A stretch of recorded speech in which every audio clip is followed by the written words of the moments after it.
नहीं, ब्रह्मा जी भगवान नहीं है। ब्रह्मा जी भगवान की कोटि में नहीं आते। सब भगवान हो जाएंगे तो फिर भगवान का महत्व ही खत्म हो जाएगा। ब्रह्मा जी भगवान के पुत्र है ना बेटा, भगवान नारायण की नाभि से निकले है ना।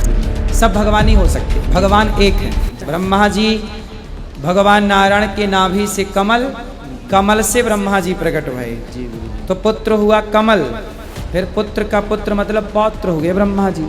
नमस्कार दर्शकों, स्वागत है आपका ऐसे सनातन के खोज में। दर्शकों, आज का वीडियो बहुत ही ज़्यादा महत्वपूर्ण है। आज की इस आध्यात्मिक ज्ञान चर्चा में अनिरुद्ध आचार्य जी महाराज से कुछ प्रश्न पूछे गए हैं, जिनका उत्तर हम आपको इस वीडियो में दिखाने की कोशिश करेंगे। दोस्तों, आज की इस आध्यात्मिक ज्ञान चर्चा में एक तरफ है अनिरुद्ध आचार्य जी महाराज और दूसरी तरफ है जगत गुरु तत्वदर्शी संत रामपाल जी महाराज जी। दोस्तों, आपको दोनों संतों में से कौन से संत के विचार सही और शास्त्र अनुकूल लगते हैं, कमेंट में जरूर बताइएगा। तो चलिए दोस्तों, सभी प्रश्नों को सुनते हैं और अनिरुद्ध आचार्य जी महाराज के विचार को सुनते हैं, और जिनके बाद हम देखेंगे संत रामपाल जी महाराज जी के क्या प्रमाण हैं और संत रामपाल जी महाराज जी के क्या विचार हैं। श्री राधे गुरु जी। जी आपके चरणों में मेरा कोटि कोटि प्रणाम। प्रसन्न रहिए। मेरे आपसे ये प्रश्न है कि जो हमारी माता जी थी, माता गौरी, उन्होंने पति पाने के लिए व्रत रखा था, तीज का व्रत, तो उनको पति मिल गया, तो उसके बाद भी व्रत क्यों रखा जाता है? ताकि जो व्रत रखे उनको अच्छा शिव जैसा भोला भाला पति मिल जाए। जैसे कि दोस्तों अभी आपने देखा कि अनिरुद्ध आचार्य जी महाराज के अनुयायी ने उनसे प्रश्न किया है कि जो माता सती है उन्होंने पति पाने के लिए तीज का व्रत रखा था, उनको पति मिल गया, लेकिन फिर भी समाज में अभी भी वह व्रत क्यों रखा जाता है। तो अनिरुद्ध आचार्य जी महाराज का कहना है कि ताकि उनको भी शिव जी की तरह भोला भाला पति मिल जाए। तो चलिए दोस्तों, अब हम देखते हैं जगत गुरु तत्वदर्शी संत रामपाल जी महाराज जी के इस बात पर क्या विचार है। छठे अध्याय के 16वें श्लोक में फिर ये भी कहा कि अर्जुन, यह योग न तो बहुत खाने वाले का और न बिल्कुल न खाने वाले का। बहुत खाना तो यूँ है, पेट डडी पक्का खा ले, अंगड़ाई टूटे, भक्ति हो को ना। और बिल्कुल न खाना, व्रत रखना। व्रत रखना भी गीता में मना है, और ये व्रत रखवाओ एकादशी का, ये कहाँ से लाए? और न बहुत सहन करने वाले, सोने वाले का, और न अधिक जागने वाले का सिद्ध होता है। यानी 16वें में तो ये भी कंसेप्ट क्लियर कर दिया है कि व्रत रखना भी व्यर्थ है। तो ये लोक वेद है, दंत कथा है, इनकी वेद शास्त्र विधि रहित ज्ञान है, उसके करने से कुछ भी लाभ नहीं होगा। गीता जी अध्याय नंबर 16 के श्लोक नंबर 23 के अनुसार कि जब राम लक्ष्मण का वनवास हुआ, इन तीनों लोगों को, मैया सीता को, प्रभु राम और लक्ष्मण जी को, तो इनकी उम्र कुछ 18-20 साल रही होगी। किन की? राम जी की, राम जी और लक्ष्मण जी की 16 वर्ष। 16 वर्ष। और जब ये 14 वर्ष का वनवास हुआ तो 16 और 14 हुए जाके 30 वर्ष। जब राम जी का वनवास हुआ उस समय राम जी की आयु थी 27 वर्ष। जी गुरु जी। तो 27 साल के राम जी और लक्ष्मण जी थे, तो गुरु जी उनकी दाढ़ी मूछें नहीं आई थी। तो आप क्या चाहते हैं कि दाढ़ी मूछ आ जाए? नहीं आनी चाहिए, सबके आती हैं, क्योंकि वो सबके आती है इसलिए कि सब मनुष्य हैं। जी गुरु जी। राम के नहीं आती क्योंकि वो भगवान है। जी गुरु जी। भगवान है ना। जी गुरु जी। वो सदा जवान रहते हैं, सुंदर रहते हैं। दाढ़ी मूछ भगवान की नहीं होती। जैसे कि दोस्तों अनिरुद्ध आचार्य जी महाराज के अनुयायी का प्रश्न था कि जब राम भगवान 27 साल के थे तो उनकी दाढ़ी क्यों नहीं आई। तो अनिरुद्ध आचार्य जी महाराज ने उनके प्रश्नों का उत्तर दिया कि जो भगवान होते हैं उनकी दाढ़ी नहीं होती। तो दोस्तों मैं आपको बता दूं कि अनिरुद्ध आचार्य जी महाराज, एक तरफ तो हमें भगवान को बताया जाता है कि हनुमान जी भी भगवान हैं, राम जी भी भगवान हैं, विष्णु जी भी भगवान हैं, और सभी जितने भी अवतार हैं वो सभी भगवान हैं। तो दोस्तों मैं आपको बता दूं कि अनिरुद्ध आचार्य जी महाराज एक तरफ कह रहे हैं कि भगवान की दाढ़ी नहीं होती, लेकिन आपने देखा होगा कि हनुमान जी की मूर्तियों में या हनुमान जी की फ़ोटो में उनकी दाढ़ी होती है। तो दोस्तों अनिरुद्ध आचार्य जी महाराज की बातों को हम कहाँ पर रखें, दाढ़ी होती है या फिर नहीं होती है, इस पर हम विवेक नहीं करेंगे ज़्यादा। तो दोस्तों इनकी बातों का कोई सेंस ही निकलता कि ये बोलते क्या हैं और करते क्या हैं। तो चलिए दोस्तों हम देखते हैं अगली और क्या बात कही है इन्होंने। भगवान तो हम गुरु जी, इंसान हैं। ब्रह्मा जी को तो दाढ़ी मूछ थी, वो भी तो भगवान थे। नहीं, ब्रह्मा जी भगवान नहीं है। ब्रह्मा जी भगवान की कोटि में नहीं आते। क्यों नहीं आते गुरु जी? क्योंकि ब्रह्मा जी भगवान के पुत्र है ना बेटा, भगवान नारायण की नाभि से निकले हैं। जी गुरु जी। है ना, सब जी। भगवान हो जाएंगे जी गुरु जी। तो फिर भगवान का महत्व ही खत्म हो जाएगा। जी गुरु जी। सब भगवान नहीं हो सकते, भगवान एक है। जी। कौन? राम जी।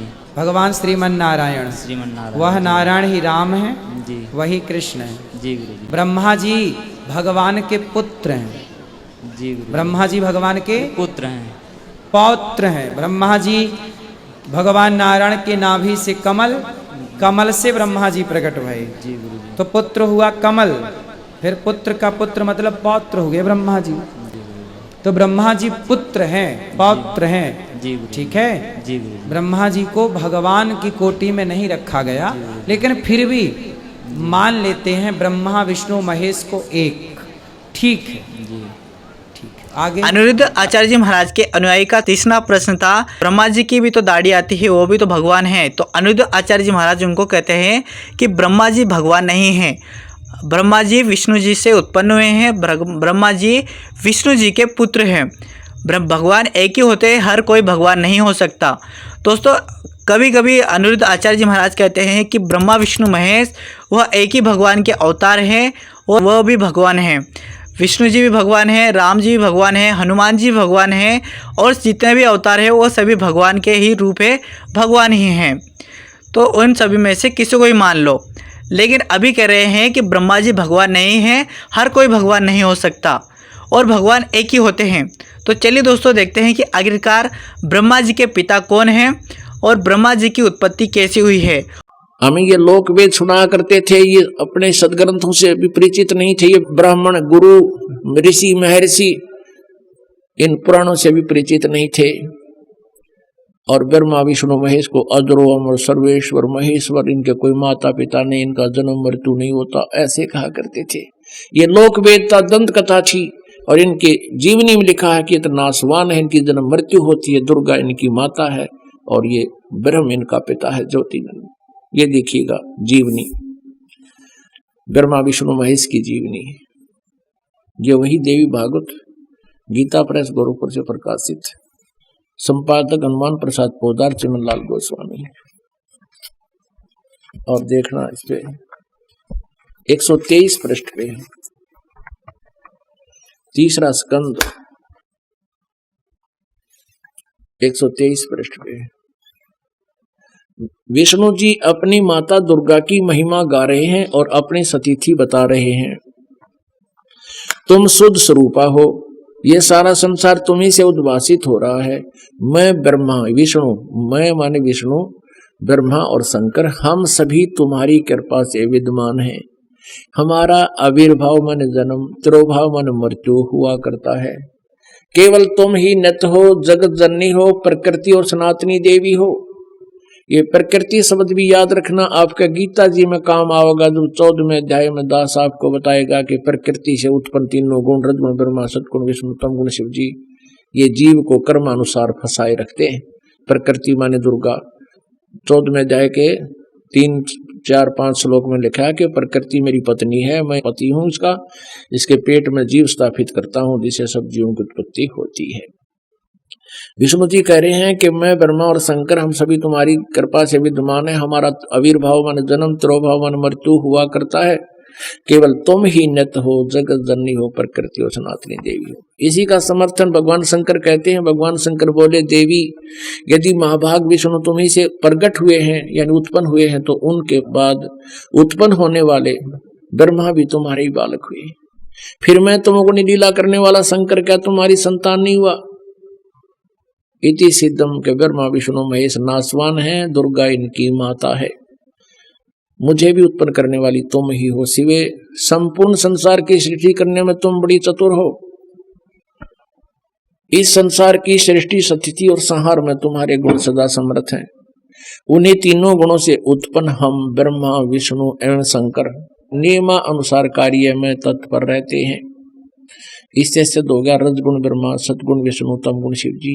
और ये केवल नियमित काम कर सकते हैं, जैसा वर्क डन, इसमें कोई परिवर्तन ये नहीं कर सकते।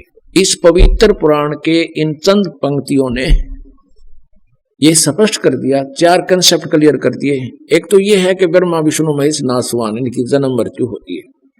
दूसरा ये हो गया कि दुर्गा इनकी माता है। तीसरा ये हो गया कि रजगुण ब्रह्मा सदगुण विष्णु तम गुण शिव जी है।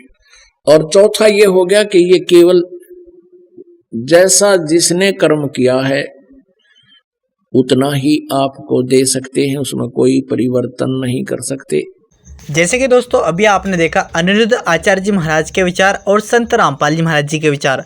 आपको दोनों संतों में से कौन से संत के विचार सही और शास्त्र अनुकूल लगे, कमेंट में जरूर बताइएगा। मिलते हैं एक और नए आध्यात्मिक ज्ञान चर्चा में। आज के लिए बस इतना ही। धन्यवाद।